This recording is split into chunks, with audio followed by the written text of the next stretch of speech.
amados hermanos, les saludo en el amor de Cristo y deseo para ustedes todo tipo de bendiciones, ¿no? Vamos a compartir hoy, como debe ser, la palabra del Señor. Y este día tenemos mucho gozo al dejar con ustedes a un amado hermano nuestro, anciano de la iglesia del Señor, Casa de Dios. Dejo con ustedes para que les muestre la palabra del Señor a nuestro hermano Rubén Salas. Amén. Hermanos, les bendiga el Señor. Les saludo afectuosamente en Cristo. Un abrazo fraterno. Bueno, mi esposa, mis hijas, les saludamos en el Señor, en Cristo. Previo a entrar a compartir la palabra del Señor, sé que los tiempos, principalmente por esta modalidad, son más breves incluso que cuando nos congregamos. Pero previo a iniciar la palabra, quisiera juntos pudiéramos, yo creo que estamos congregados en el nombre del Señor. Esa es mi fe. Creo que no solo cuando estamos juntos físicamente está el Señor en medio nuestro. Creo que en el Espíritu del Señor podemos estar congregados todos juntos y que el Señor está en medio nuestro y que nos dirige, que Él nos preside en todas las cosas. Entonces quiero rogarle a que iniciemos orando al Señor, rogando como siempre que Él nos dirija, que nos lleve adelante, que Él nos enseñe. Él es el que nos enseña siempre. Oremos, le invito, pueda disponerse al Señor, también yo lo hago, nos disponemos juntos, Señor, nos disponemos a ser enseñados por Ti, nuestro cuerpo, nuestra alma, nuestro corazón, tiene sed de Ti, Señor.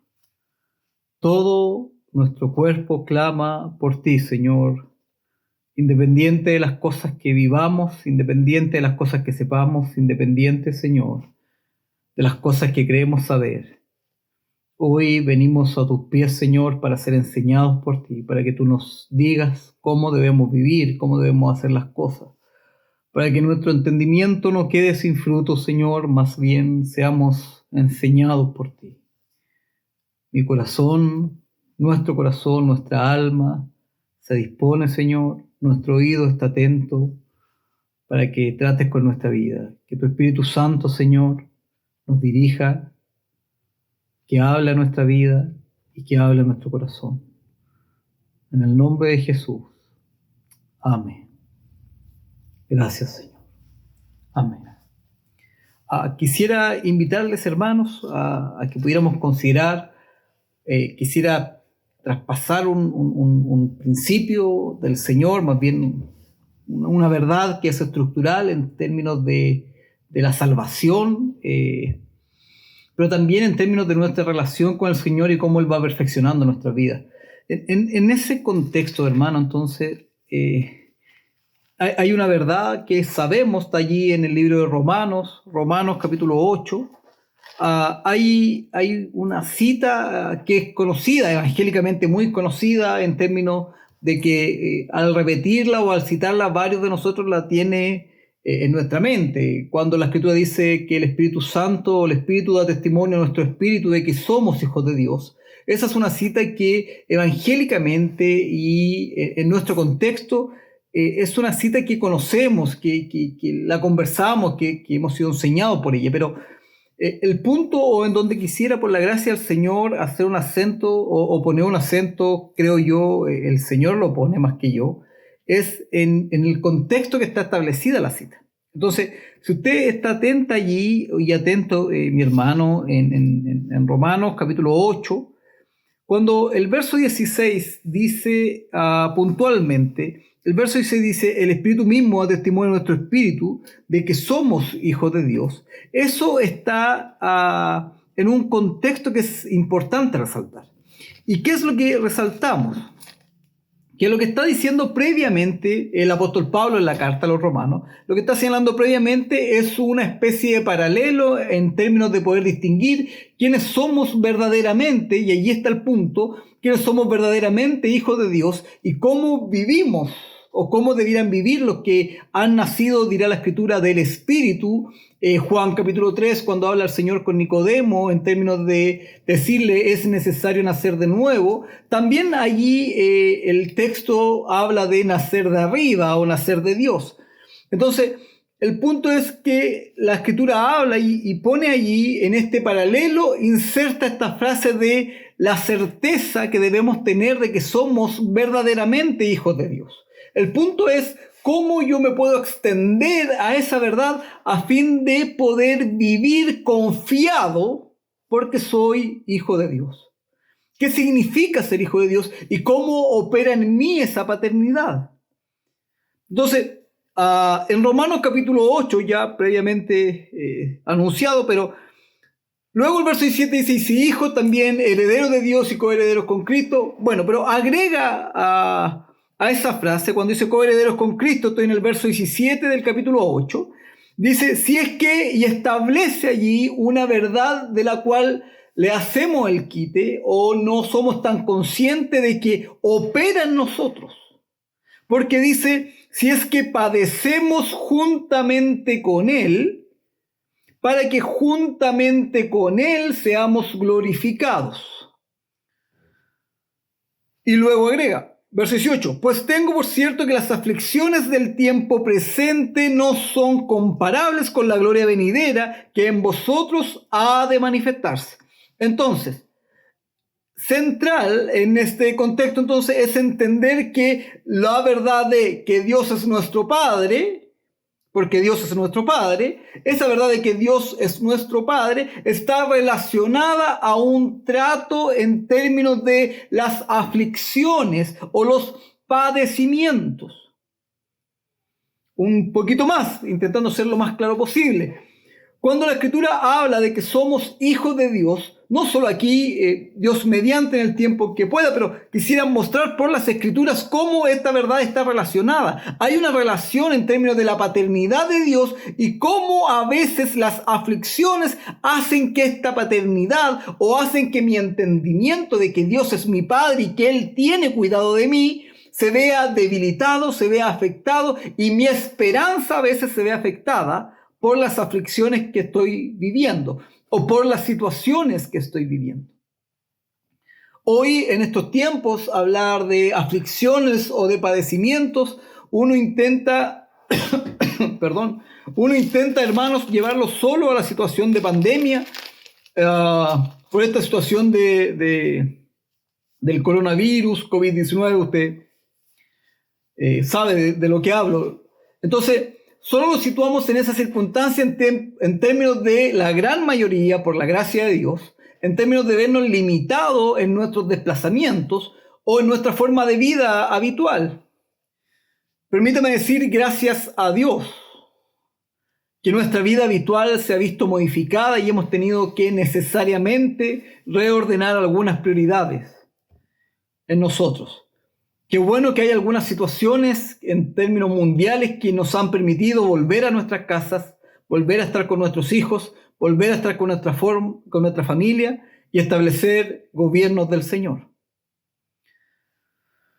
No es de lo que quiero compartir hoy, por eso lo voy a dejar hasta ahí, pero déjeme al menos decir gracias, Señor, porque en todos los tiempos te alabamos y en todo tiempo reconocemos que tú eres el Señor. Con pandemia o sin pandemia, Jesucristo es el Señor. Entonces, cuando lo situamos o nuestras aflicciones las situamos solo en alguna limitación, creo, hermano, que nos quedamos un poco cortos, porque hay una serie de situaciones que están viviendo algunos de nuestros hermanos, que las estamos viviendo nosotros u otras personas sin poder yo distinguir. El Señor los conoce, yo sé que sí. Pero hay situaciones económicas que se están viviendo en las casas. Probablemente a raíz de esta pandemia algunos, pero algunos vienen de antes, con problemas, situaciones económicas, con que poder pagar el arriendo, poder pagar la mensualidad, poder pagar la luz, el agua, las cosas básicas, se complican, hermanos santos, se complican. Lo que tiene que ver con el cuidado de los niños y que estos estén cubiertos, hermanos, se complica. A veces la situación económica nos lleva a situaciones de estar afligidos con una aflicción, dice la Escritura. O situaciones de enfermedad, hermanos nuestros, en medio nuestro y otros o familiares nuestros que se han visto afectados por este virus o por otra enfermedad y que sin lugar a duda nos llevan, hermanos, a estar afligidos. Situaciones que pasan en nuestra casa, con nuestras hijas, con nuestros hijos, ¿Cómo eso no nos va a afligir el alma, el corazón? ¿Cómo no? Y en medio de esa aflicción, entonces, a veces la verdad de que Dios es nuestro Padre y que Él tiene cuidado de nosotros no se ve tan clara, no se ve tan nítida. Y aunque digamos que Jesucristo es el Señor y con nuestra boca podamos confesar que Dios es nuestro Padre, a veces las situaciones, las luchas que tenemos, las complicaciones, las pruebas, hacen, santo hermana, santo hermano, hacen que el entendimiento de que Dios es nuestro Padre se vea debilitado. ¿Cuál es el punto? Que respecto de esa verdad, respecto de la verdad de que somos hijos de Dios y que Dios es nuestro Padre, respecto de esa verdad, esa es una verdad que debe estar inamovible en nuestros corazones. Pase lo que pase, venga lo que venga, la verdad de que Dios es nuestro Padre no puede variar, debe mantenerse, aún con la dificultad económica, aún con algún accidente, aún con alguna enfermedad, aún con la situación que sea. Dios es nuestro Padre, es una verdad que no puede variar en nosotros. Debemos tener certeza. La cita de Romanos, escrita por el apóstol Pablo, que acabamos de leer, cuando dice el Espíritu mismo da testimonio a nuestro espíritu de que somos hijos de Dios, no está escrito así, así como porque sí. Usted sabe mejor que yo que la Escritura está inspirada por el Señor. Por lo tanto, la forma en que está redactada la cita nos lleva a establecer una necesidad en términos de entendimiento y de certeza. Porque la cita dice que el Espíritu Santo da testimonio. Es decir, en mí debe existir un testimonio claro, vivido, de que Dios es mi Padre. El punto es que ese testimonio, como yo he vivido su paternidad, es un testimonio que me da certeza. No es un testimonio en términos evangélicos, no es un testimonio en términos religiosos de decir, Dios es mi Padre, en términos incluso un poco místicos de creer, Dios es mi Padre y es un Dios lejano. No tiene que ver con eso, tiene que ver con una vivencia, tiene que ver con una certeza, tiene que ver con una manifestación en mi vida de saber, yo soy un testigo, por eso hay testimonio. Yo soy un testigo, yo he visto, yo he oído, yo he vivido que Dios es mi Padre. Esa es la verdad y por eso está en estos términos escritos, que Dios es mi Padre, yo soy testigo de eso, y aunque hayan aflicciones, esa verdad, como yo la he vivido, nadie me la puede quitar. En ese contexto de Dios es mi Padre y con esa certeza, bueno, usted sabe, permítame avanzar, hermano, pero cuando la Escritura habla allí por Juan, por el apóstol Juan, en su primera carta, usted sabe, esto no es necesario que lo busque, pero en la primera carta de Juan, en el capítulo 3, dice, mirad cuán amor, parte así la cita, mirad cuán amor nos ha dado el Padre para que seamos llamados hijos de Dios. El punto es ese llamados hijos de Dios o nombrados hijos de Dios. No es un nombramiento en términos de que alguien dice, mira, ese es hijo de Dios, o que entre nosotros en la iglesia nos llamemos hijos de Dios, somos hijos. No es un mero nombramiento, es una coincidencia, a mí me llaman hijo de Dios. El punto es que yo sé que soy hijo de Dios. Entonces, debe haber una relación, una coincidencia.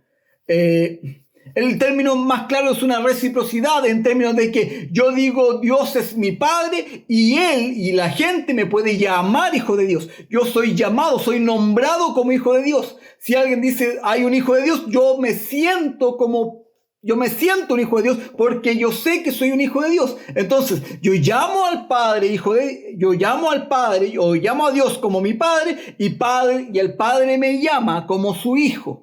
Soy llamado, soy nombrado como un hijo de Dios. Hay una relación allí en términos de que mi entendimiento es que Dios es mi Padre y quienes me ven saben que yo soy hijo de Dios. Porque el testimonio no se mueve.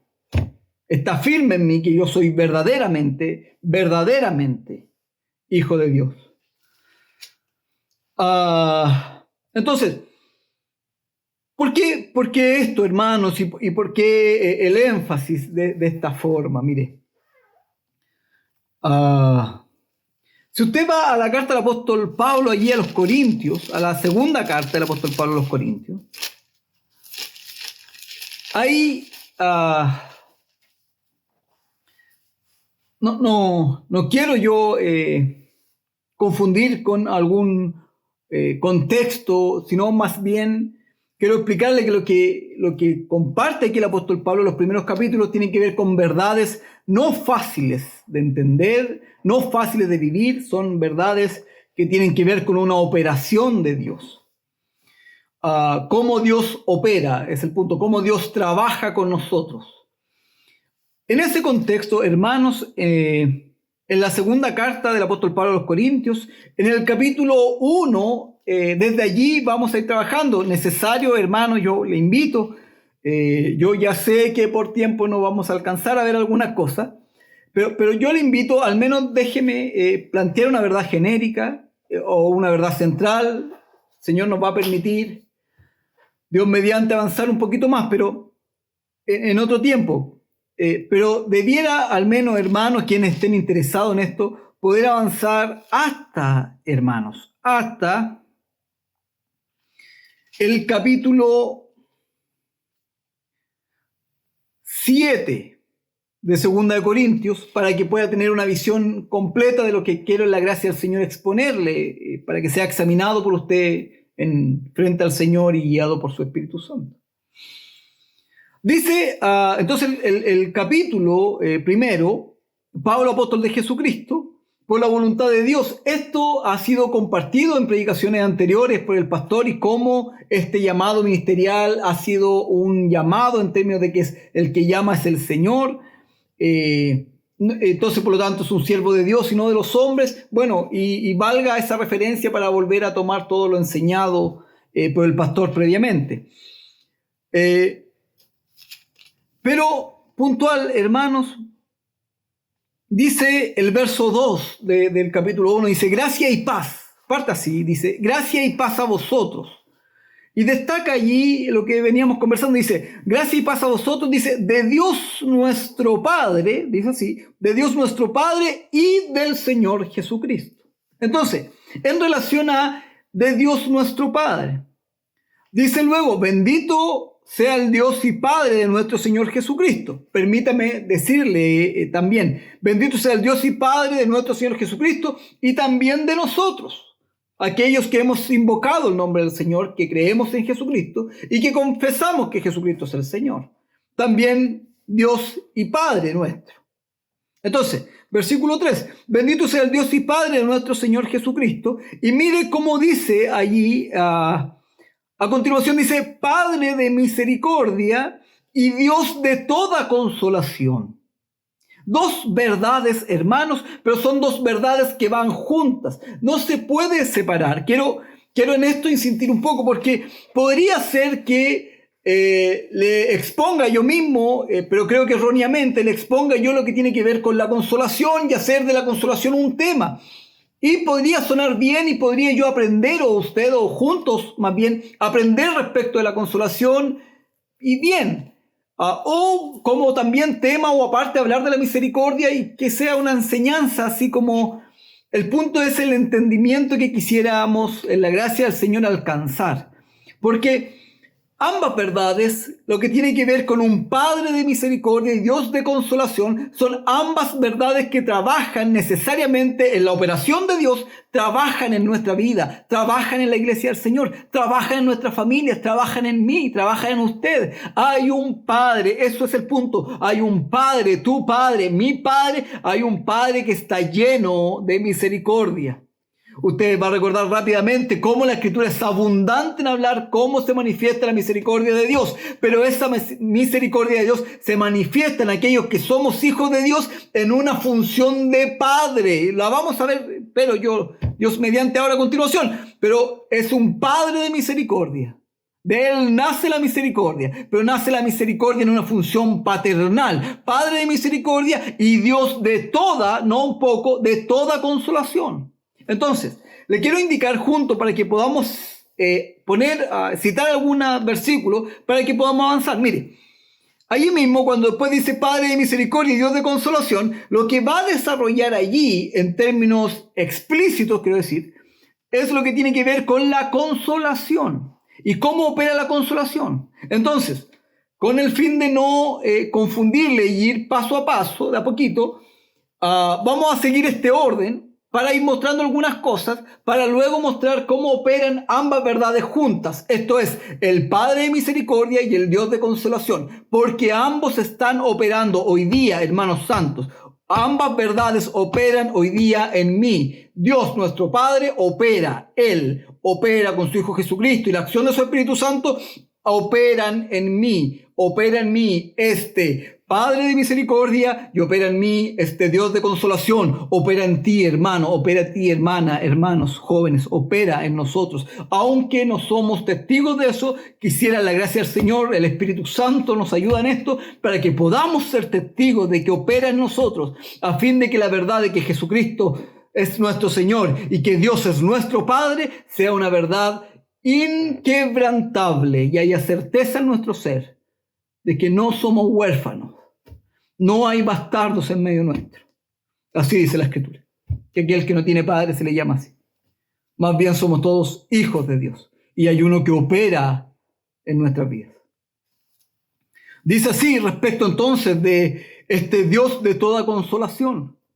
Dice el verso 4, dice, el cual nos consuela. Y agrega allí, y el cual nos consuela, versículo 4 de 1 Corintios capítulo 1, el cual nos consuela, dice, en todas nuestras, y agrega allí, nuestras tribulaciones. Usted recordará que partimos diciendo cómo el apóstol Pablo escribe allí a la carta a los romanos, y habla de que el Espíritu Santo ha testimoniado a nuestro espíritu, de que somos hijos de Dios, y aunque tengamos tribulaciones, es una verdad que debemos mantener firme. Bueno, lo que pasa es que en esas tribulaciones que tenemos, en esas preocupaciones que tenemos, en esas angustias que tenemos, en esas situaciones complejas, en esos accidentes, en esas enfermedades, en esas situaciones de complicadas de familia, en ese problema que tiene tu hija, en ese problema que tiene tu hijo, en esos problemas matrimoniales, económicos, los que sean, hermanos santos, los que sean y que afligen nuestra alma y nuestro corazón.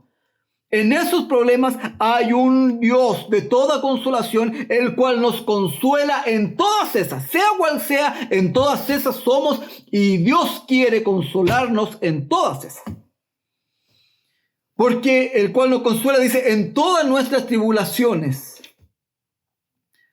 Dice luego para que podamos también. Alguien podrá decir, y yo le podría dar inmediatamente el punto en términos de señalar si es que esta es una verdad para los ministerios, apóstoles, profetas, evangelistas. Yo diría que sí, hermano. Yo le digo amén. Es una verdad que se aplica directamente a aquellos ministerios que están ligados principalmente a la profecía.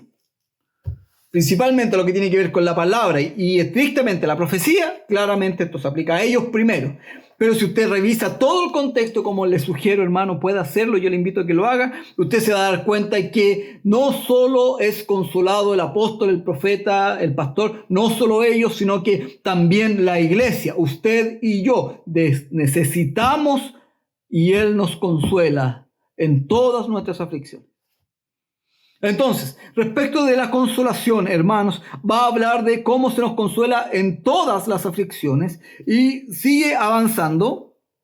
Y el verso 5 hay una relación en donde dice, porque de la manera que abundan, y ese es el punto, abundan en nosotros las aflicciones de Cristo, van abundando, van creciendo las aflicciones, pero en la medida que las aflicciones crecen, también crecen, usted ve allí, así también abundan. De la misma manera que hay aflicciones, de la misma manera abunda la consolación. Entonces, usted revise, hermano, el tiempo, usted sabe, siempre me juega en contra en estas situaciones, pero el punto es que el verso 10, por ejemplo, él dice, el apóstol está hablando de cómo ha ido operando en él la consolación y cómo opera el Señor, pero dice, el cual nos libra, y en quien esperamos aún nos librará de tan grande muerte. Dice, está hablando de un contexto puntual, yo lo sé, hermano, lo que estoy diciendo es cómo operan, lo que quiero transmitirles es cómo opera la consolación de Dios. En la medida que hay tribulaciones, Bueno, hay una consolación de Dios dispuesta para nosotros, que está esperándonos para nosotros. La consolación de Dios está allí. Y Él quiere, hermano santo, tengo certeza de eso, Él quiere consolarnos, pero no es cualquier consolación. La Escritura dice allí, usted lo vio, pero inicialmente dijimos que era un Dios de consolación. Entonces, no es una consolación en términos humanos. Mi hija, usted la conoce, la mayoría de ustedes la conoce. Tengo una hija pequeña, tengo 2 hijas, una de meses, Emma y Agustina, mi hija. Entonces, cuando ella se pega o tiene alguna situación, bueno, viene, corre y yo la tomo y llora y yo le hago así, ya, pase, ya, no pasó nada, listo, se lo olvida y sigue jugando. Pero eso es una consolación, hermano, mala, humana, terrenal, que lo único que quiere es que la niña deje de llorar y ya, y vaya y vuelva a jugar como si nada hubiese pasado. Es una consolación, permíteme decirlo, sin ningún fruto en lo que respecta a la eternidad. Sin ningún fruto, 0 fruto. Pero es la consolación a la cual todos estamos habituados, que cuando alguien llora, cuando alguien está en una situación compleja, vamos, le abrazamos, le decimos, ya va a pasar. Si alguien fallece, se le acerca, estoy contigo, siento tu pesar. Bueno, hermano, ninguna de esas consolaciones tienen que ver con la consolación de Dios. El punto es que hay una consolación de Dios que está dispuesta a mí y que a lo mejor no la estoy alcanzando, no la estoy viviendo. Y mientras no la vea, no voy a salir de situaciones. Porque el Señor opera en esas aflicciones, opera en esas complicaciones para sacarme adelante. Entonces hay situaciones en mi vida que se mantienen. Hay golpes que el Señor permite que se den, pues hermano. Entonces, en esos golpes, en esas aflicciones, en esas situaciones que se manifiestan, en un momento uno se pregunta, o alguien podría preguntarse, bueno, ¿y dónde estuvo el Señor aquí? ¿O por qué el Señor no opera? ¿Dónde está Dios si Él es mi Padre? ¿Qué padre quiere hacer esto para unir? ¿Por qué estoy viviendo esto? ¿Dónde está mi papá? Po?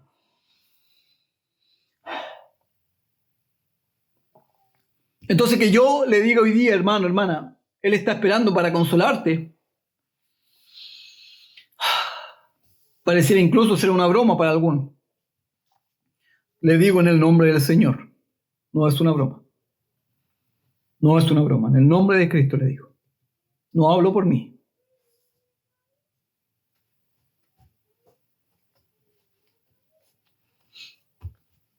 Hay uno que nos consuela. Que nos libra, que nos ha librado, que nos libra hoy día. Y que nos va a librar de estas aflicciones. De las aflicciones que tengamos, hermano. Lo va a hacer. Lo va a hacer. El punto es que la consolación de Dios entonces no es un llamado al cariño físico terrenal. Es más que eso. Porque hay que aprender. Porque nuestra esperanza se debe mantener firme y a veces nuestra esperanza se nubla un poco. Porque a veces vivimos como vive cualquiera y nuestro llamado es distinto. Porque a veces hablamos como habla cualquiera y nuestra palabra debe ser distinta. Porque a veces los anhelos que hay en nuestro corazón empiezan a crecer y uno empieza a realizar esos anhelos y en ni uno está el Señor. Aunque digamos amarle, hermano. Y trabajamos, pero no como para el Señor. Entonces a veces es necesario que hayan aflicciones. A veces es necesario que venga el quebranto. A veces es necesario que vengan situaciones que nos desarman completamente. Es necesario para que podamos alzar nuestra vista al Señor y sepamos de dónde viene nuestro socorro.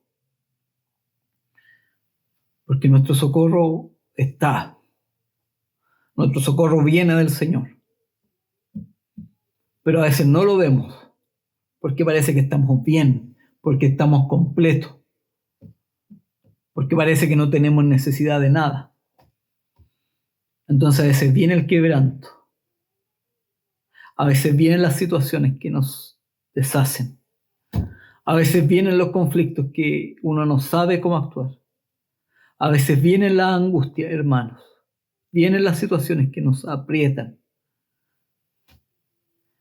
Y es la única forma en donde de verdad, verdaderamente estamos dispuestos a que haya una verdadera consolación para que podamos renacer en Cristo. Verso puntual, hermano, verso puntual. Versículo 21 del capítulo 1, solo un ejemplo. Dice, y Él nos confirma. Mire, estoy hablando de la consolación y de un proceso de consolación establecido. Él nos confirma, dice. Él nos unge, Él nos ungió. Verso 21. Y el que nos confirma con vosotros en Cristo, y el que nos ungió es Dios, dice, el cual también nos ha sellado y nos ha dado las arras del Espíritu en nuestros corazones. Verso 21. Primera aplicación, y reitero, si alguien lo dice y es correcto, para un apóstol respecto de la confirmación, respecto de la unción, respecto de el sello y respecto de la acción, yo digo amén, pero también para la iglesia.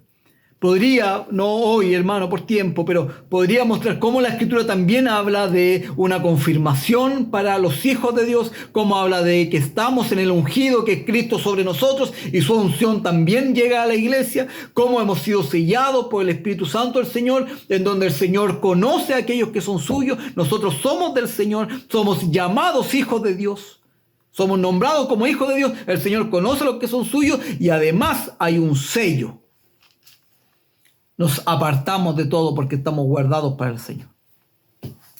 Lo que quiero decir, hermanos, es que este proceso de confirmación, de unción, de ser sellados y de ser llenos del Espíritu Santo es un proceso que se da en la consolación.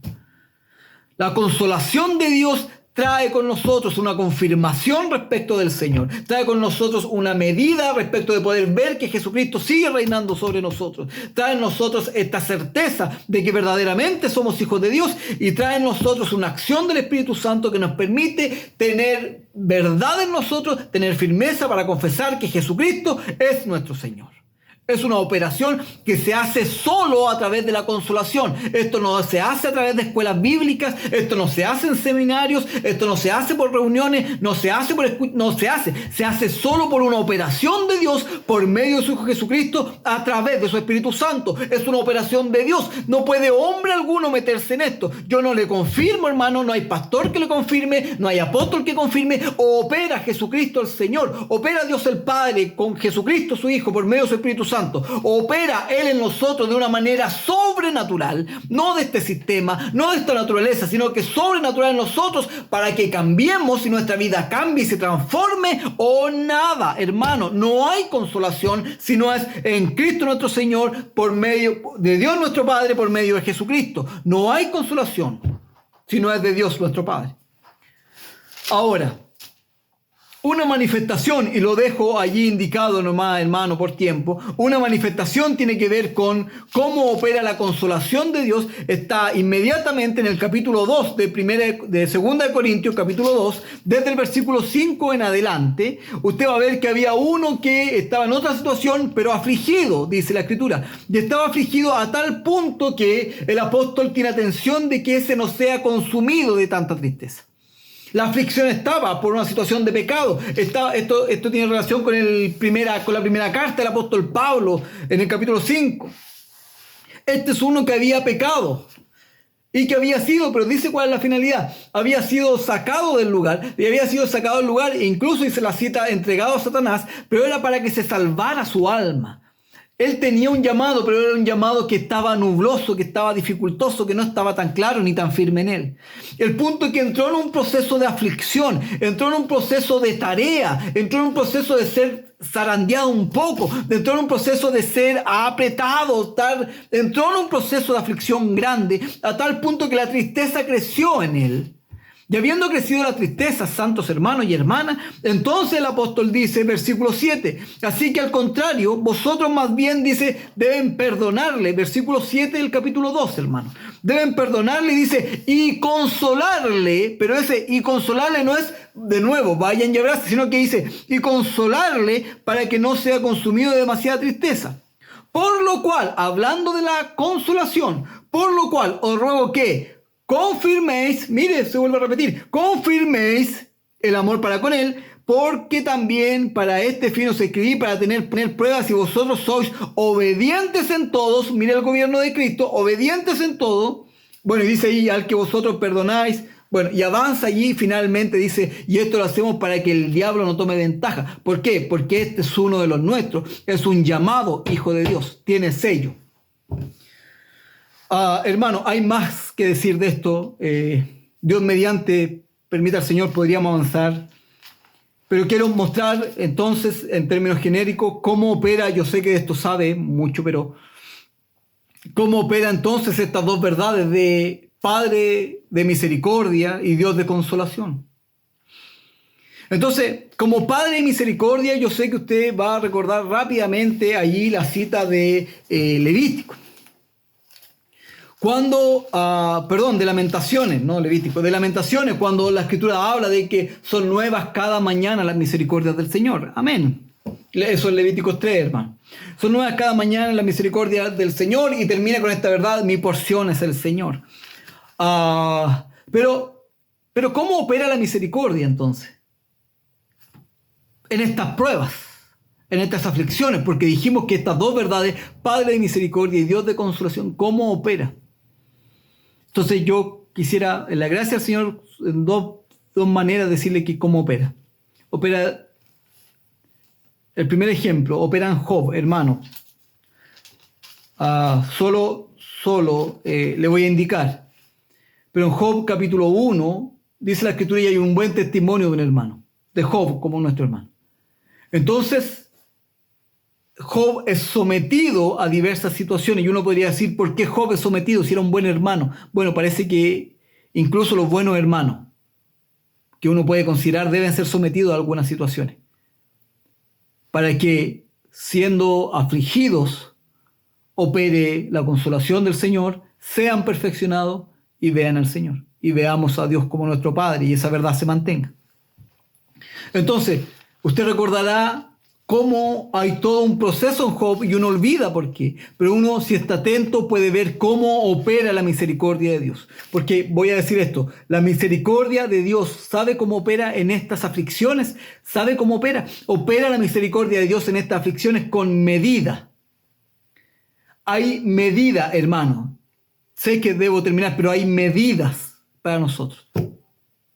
¿Hasta dónde llega la aflicción? ¿Hasta dónde llega el quebranto? ¿Hasta dónde llega la enfermedad? ¿Hasta dónde llegan los accidentes? ¿Hasta dónde llegan las crisis? ¿Hasta dónde llega la falta de dinero? ¿Hasta dónde? ¿Hasta dónde hay uno que te ama, que es tu Padre y que tiene medidas para nosotros? Él sabe hasta dónde. Allí opera su misericordia. Porque no es algo que no podamos vivir, no es algo que no podamos pasar, sino que hay una medida. ¿Y hasta dónde es? Hasta que provoca en nosotros ese quebranto que nos permita reconocer que sobre nosotros, que no podemos solos, que no es de nuestra fuerza, que no son nuestros cuidados, que hay uno sobre nosotros, que tenemos a un papá que nos quiere enseñar, que nos quiere dirigir, que nos quiere mostrar el camino, que nos quiere consolar. Usted sabe que con Job le dice, está bien, toca todo, pero cuida su vida primeramente. Estoy hablando de Job capítulo 1, hermano. Y que luego permite que sea enfermado con una sarna grande. Dice la Escritura que lo perdió todo, la familia, perdió los hijos, murieron sus hijas, perdió todo lo que tenía y además estaba enfermo, su mujer lo abandonó, su siervo lo abandonó. Dice que era tanta esta lepra que se rascaba allí con una teja, era terrible, hermano. Vinieron unos amigos que supuestamente eran sus amigos, lo enjuiciaron, lo condenaron, hermano. Finalmente habían medidas. El Señor le dijo a Satanás hasta cierto punto. En primera instancia le dijo, no toques su vida, no toques su cuerpo, no lo toques. Y en segunda instancia le dijo, que se enferme, pero su alma, su vida, yo la tengo guardada aquí. No la toques. Después de toda una escuela, hermano, de toda una enseñanza en Job, él termina diciendo, aunque podía parecer un hombre justo y que sabía un buen hermano, una buena hermana, Él decía, gracias a esta aflicción y a esta situación, yo habían hartas cosas que hablaba lo que no sabía, opinaba de no, pero ahora, gracias a esta situación, ahora yo te veo, Señor. Alguien dice, ¿podría haber muerto Job? ¿Podría haber muerto? Nunca, hermano, nunca. Había uno que lo tenía en su mano. Había operado la misericordia del Señor, sabía cuál era la medida, no más que esto. No más. En 2 de Samuel, hermano, hay otra figura, le voy a dar la cita, no la vamos a leer por tiempo, pero en 2 de Samuel, en el capítulo 24, David comete un error, David censa al pueblo, era un error porque era el Señor el que daba la victoria, no la fuerza de su ejército. Y por causa de eso, cuando se da cuenta, el Señor le dice, debes elegir, porque te voy a castigar, le dice. Y debes elegir 3 cosas. Esto, hermano, capítulo 24, por favor, léalo en su casa completo, pero está el versículo 12 en adelante, puntual lo que voy a citar ahora. Y el versículo 12 dice, acepta 7 años de persecución, en donde va a estar corriendo de un lugar a otro de tu enemigo. O acepta, le dice, 3 meses. 3 meses que te persigan tus enemigos. 7 años de hambre en la tierra. Allí sí, 7 años de hambre en la tierra. 3 meses que te persigan tus enemigos, donde va a estar corriendo 3 meses. O 3 días. Pero 3 días en mi mano, en donde el ángel va a venir y va a matar gente. Elige tú, le dice, o 7 años de hambre en la tierra, donde va a morir mucha gente por hambre, o 3 meses de que te persigan tus enemigos, o 3 días solamente. Pero en la mano del Señor que te va a tratar, y el ángel del Señor va a matar mucha gente. Termino con esto, hermano. Hay otras cosas que compartir, pero termino con esto. David dice, estoy en gran angustia. Estoy leyendo, hermano, 2 Samuel capítulo 24, verso 14. En gran angustia estoy. Caigamos, dice, ahora, en mano de Jehová, porque sus misericordias son muchas, mas no caiga yo en mano de hombre. Dice la Escritura que avanzó el ángel del Señor, pero en un momento se detuvo el Señor, operó su misericordia, estableció su medida y dijo, hasta acá. David ofrece un sacrificio al Señor. El hombre le dice, el Señor sea propicio a ti. Lo que está diciendo es, el Señor opere en misericordia. No sigan lejos, sigan cerca, vuelvan a estar cerca. ¿Qué digo, hermano, para terminar? ¿Cómo opera este Padre de misericordia y Dios de toda consolación? Opera en las aflicciones, hermanos, en nuestras dificultades, en nuestras situaciones. ¿Y cómo opera la misericordia de Dios? En que hay un Dios que tiene medida, no va más allá, es la medida justa. Hermano, yo sé que lo que te diga ahora te puede molestar y tú puedes decir, ¿cómo? Si esto no es más, es una medida justa, hermano. No haya soberbia en nuestro corazón, no se levante orgullo, más bien digamos, Señor, si tú lo has dado está bien. Rindámonos a Cristo. En el nombre del Señor te invito, rindámonos a Cristo para que podamos ver que Dios es nuestro Padre. Entonces hay una medida en la misericordia del Señor, no es más. Él nos va a sustentar, Él nos saca adelante. Los problemas económicos tienen un tiempo, tienen una medida. Los problemas en la casa tienen una medida. Los accidentes, los problemas con los hijos son con medida, hermanos, son con medidas. Y está su misericordia operando. No es más, aunque podría ser más, claro que podría ser más, pero no es más, son medidas, porque su misericordia permanece para siempre. Y cuando somos derribados, hermano, cuando nuestro corazón no es altivo, cuando nuestro corazón quita el orgullo, quita esas situaciones, entonces viene un Dios de toda consolación y nos empieza a trabajar, no nos hace cariño nomás, empieza a trabajar con nosotros, empieza a confirmar el llamado que hay en nosotros, Empieza a afirmar nuestra vida, empieza a levantar nuestra cabeza para que le podamos ver como verdaderamente el Señor. La acción del Espíritu Santo trata con nosotros. Podemos ver que Jesucristo es el Señor. Él nos consuela. Él nos consuela, hermano. No, te invito en Cristo, no como quien sepa todo o esté en una posición de... Desde mi quebrantamiento, hermano.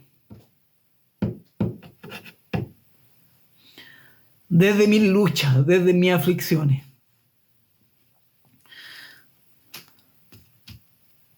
Desde ser testigo de las misericordias del Señor y vivir su consuelo. Desde aquí te invito, hermano, no con fuerza humana. Hermana, no con fuerza humana. Si no es el Señor, no es nadie. Te invito a que nos rindamos. A lo mejor hay gente que ve este video que no es cristiana o que no asiste por mucho tiempo a la iglesia, que no se congrega. Hay un Dios de misericordia y un Padre de toda consolación que te llama a ti también. Para que venga el Señor, no luchen más, no sigas. Mujer, no sigas luchando. No sigas luchando, ya has luchado mucho por tu hija, por tu hijo, ya has luchado mucho. Hombre, ya has luchado mucho por esa situación. Renunciemos a todo, derribémonos ante el Señor. Creamos que Él es Dios grande, Dios misericordioso y que Él opera en nuestra vida. Oremos al Señor. Quiero invitarle, yo no le puedo dirigir en esta oración, pero quiero invitarle que allí donde está, cierre sus ojos y venga al Señor. Yo, con sus palabras, con su forma, yo sé que el Espíritu Santo nos asiste, nos enseña, nos dirige. Encomiendo tu vida al Señor, encomiendo mi vida al Señor. Señor, aquí estamos.